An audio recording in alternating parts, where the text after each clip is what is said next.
Mais il y a une plainte du Mali aux Nations Unies. Pourquoi la France évite la plainte? Il faut quand même qu'un jour, qu'on crève l'abcès et qu'on voit en matière de lutte contre le terrorisme, quel est l'apport concret de la France aux Maliens. Si il faut se promener, corrompre tel officier, corrompre tel pagailleur de soi-disant société civile, corrompre tel minable qui se dit chef d'un parti politique dans des pays pauvres comme ça, hein, tout comme les nôtres ici, on trouve des centaines de partis politiques. C'est une vraie caricature de la démocratie. Que dans nos pays, on trouve des centaines de partis politiques. Donc, si c'est pour aller corrompre de temps à autre un, et on dit qu'on lutte contre le terrorisme, je crois quand même que le français, c'est leur langue. Nous, on comprend juste un peu. Eux, ils sont propriétaires de toute la langue. J'espère quand même qu'ils doivent un peu rectifier leur langage. La France n'a jamais, j'insiste sur le mot jamais, apporté aucun secours de lutte antiterroriste ni au Mali, ni au Niger, ni au Burkina. La seule chose que la France aurait dû faire, par exemple, c'est de rester neutre et de ne pas recruter, payer, blanchir, nourrir et approvisionner les terroristes en armes contre ces pays souverains. Mais le problème des pays souverains, c'est quoi? C'est que quand on regarde dans les décrets de nomination des présidents africains au Quai d'Orsay, la cellule africaine de l'Élysée, bon, tous les présidents, ils sont nommés. C'est là-bas aussi les décrets, tout ce qui gesticule là. Ils sont nommés à l'Élysée. Bon, je n'ai jamais vu le décret. Donc. Alors, on trouve qu'il y a 3 têtes qui n'ont pas été nommées à l'Élysée. Assimi Goïta, c'est d'ailleurs la tête de liste, Ibrahim Traoré et après le général Tchani. On cherche partout dans la cellule africaine de l'Élysée, on ne trouve pas leur décret de nomination et ça fait mal. Comment on peut avoir un chef nègre qui n'a pas eu l'onction du chef blanc?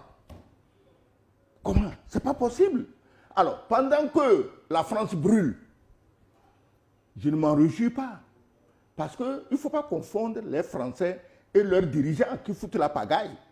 Donc, pendant que la France brûle, Macron et sa bande ne trouvent d'autre chose à faire qu'à continuer à organiser des coups d'État france-africains dans nos pays.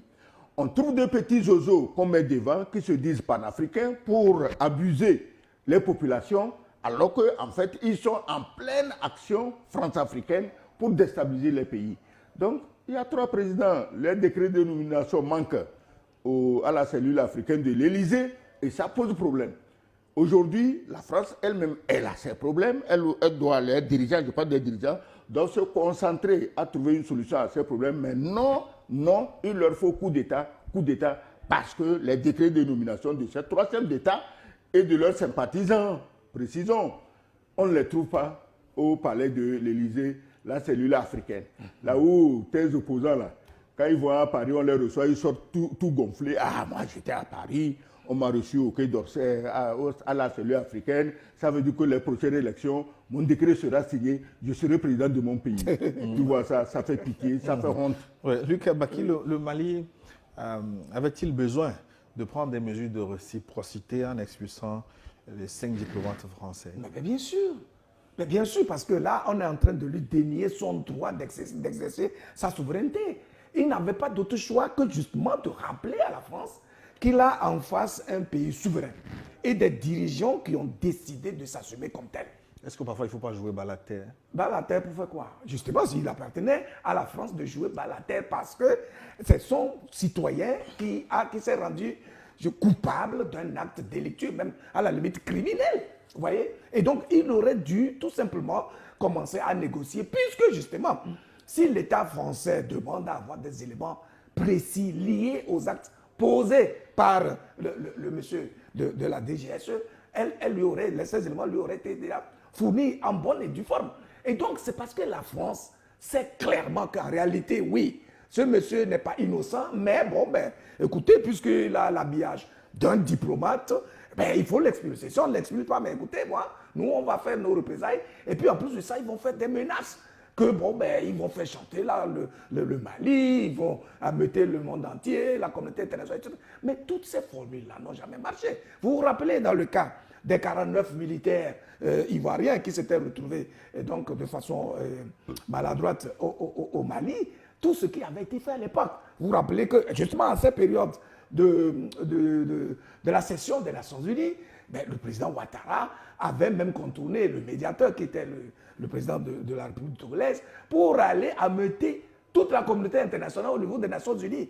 Et on a vu le secrétaire général à l'époque sortir, dire que non, ce ne sont pas des mercenaires. On a vu les Ambalo, etc. Le président en exercice Tous, de la CEDEAO, ils ont parlé, ils ont tout fait. Ils ont fait toutes les formes de pression possibles.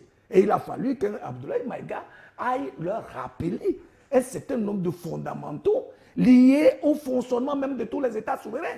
Et tout cela n'a rien donné. Il a fallu qu'au bout du compte, le président Ouattara envoie son ministre de la Défense, en tout cas une délégation conduite par son ministre de la Défense, à Bamako pour mettre balle à terre.